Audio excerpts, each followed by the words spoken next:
ಅರ್ಧರಾತ್ರಿ ಬಾಗಿಲು ತಟ್ಟಿದವನು. ಹೊಸ ಮನೆ. ಅಜಯ್ ಮತ್ತು ಮೀನಾ ಹಳ್ಳಿಯ ಅಂಚಿನಲ್ಲಿರುವ ಹಳೆಯ ಮನೆಗೆ ಬಾಡಿಗೆಗೆ ಬಂದರು. ಮನೆ ದೊಡ್ಡದು, ಆದರೆ ಸುತ್ತಮುತ್ತ ಯಾರೂ ಇಲ್ಲ. ಮನೆ ಮಾಲೀಕ ಒಂದು ಮಾತು ಹೇಳಿದ: ರಾತ್ರಿ 12 ನಂತರ ಯಾರಾದರೂ ಬಾಗಿಲು ತಟ್ಟಿದರೆ ತೆಗೆಯಬೇಡಿ. ಅಜಯ್ ಅದನ್ನು ನಗುತ್ತ ತೆಗೆದುಕೊಂಡ. ಮೊದಲ ರಾತ್ರಿ, ಅರ್ಧರಾತ್ರಿ. ಟಕ್ ಟಕ್ ಟಕ್. ಬಾಗಿಲು ತಟ್ಟಿದ ಶಬ್ದ. ಮೀನಾ ಭಯದಿಂದ ಅಜಯ್ ಕಡೆ ನೋಡಿದ. ಅಜಯ್ ಬಾಗಿಲು ತೆಗೆಯಲು ಹೋಗಿದ್ದ. ಹೊರಗೆ ಯಾರೂ ಇರಲಿಲ್ಲ. ಎರಡನೇ ರಾತ್ರಿ, ಮತ್ತೆ ಅದೇ ಸಮಯ. ಈ ಬಾರಿ ಕಿಟಕಿಯ ಬಳಿ ಯಾರೋ ನೆರಳು. ಅಜಯ್ ಓಡಿ ಹೋಗಿ ನೋಡಿದ. ಮತ್ತೆ ಯಾರೂ ಇಲ್ಲ. ತನಿಖೆ. ಮನೆ ಹಿಂಭಾಗದಲ್ಲಿ ಹಳೆಯ ಕೊಠಡಿ ಇತ್ತು. ಅದು ಯಾವಾಗಲೂ ಲಾಕ್. ಒಂದು ದಿನ ಅಜಯ್ ಲಾಕ್ ಒಡೆದು ಒಳಗೆ ಹೋದ. ಅಲ್ಲಿ ಹಳೆಯ ಫೋಟೋಗಳು, ಪತ್ರಿಕೆಗಳು. ಒಂದು ಫೋಟೋ ನೋಡಿ ಅವನು ಬೆಚ್ಚಿಬಿದ್ದ. ಅದೇ ಮನೆಯೊಳಗೆ ನಿಂತಿರುವ ತನ್ನದೇ ಮುಖ. ಆದರೆ ಫೋಟೋ 25 ವರ್ಷ ಹಳೆಯದು.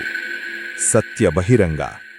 ಹಳೆಯ ಪತ್ರಿಕೆಯಲ್ಲಿ ಸುದ್ದಿ: ಈ ಮನೆಯಲ್ಲಿ ಒಬ್ಬ ಶಿಕ್ಷಕ ಕಾಣೆಯಾಗಿದ್ದ.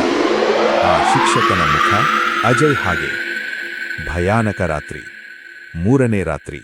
ಬಾಗಿಲು ತಟ್ಟುವ ಶಬ್ದ ಜೋರಾಯಿತು. ಈ ಬಾರಿ ಬಾಗಿಲು ಸ್ವತಃ ತೆರೆದಿತು.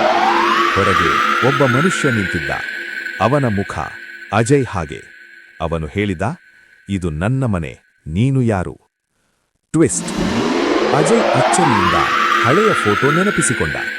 ಅವನಿಗೆ ಗೊತ್ತಾಯಿತು, 25 ವರ್ಷ ಹಿಂದೆ ಕಾಣೆಯಾದ ಶಿಕ್ಷಕನ ಆತ್ಮ ಇದಾಗಿದೆ. ಅವನ ಮುಖ ಯಾಕೆ ಅಜಯ್ ಹಾಗೆ? ಏಕೆಂದರೆ ಅಜಯ್ ಆ ಶಿಕ್ಷಕನ ಮಗ. ಅವನ ತಾಯಿ ಈ ವಿಷಯವನ್ನು ಎಂದಿಗೂ ಹೇಳಿರಲಿಲ್ಲ. ಅಂತ್ಯ. ಆ ಆತ್ಮ ಹೇಳಿತು: ನನ್ನ ಸತ್ಯವನ್ನು ಯಾರೂ ಕೇಳಲಿಲ್ಲ, ನೀನು ಕೇಳು. ಆ ರಾತ್ರಿ ಅಜಯ್ ಎಲ್ಲ ಸತ್ಯ ತಿಳಿದು ಬೆಳಿಗ್ಗೆ ಮನೆ ಬಿಟ್ಟು ಹೊರಟ. ಮನೆ ಮತ್ತೆ ಖಾಲಿ. ಆದರೆ ಇಂದಿಗೂ ಆ ಮನೆಯಲ್ಲಿ ಅರ್ಧರಾತ್ರಿ ಬಾಗಿಲು ತಟ್ಟುವ ಶಬ್ದ ಕೇಳಿಸುತ್ತದೆ.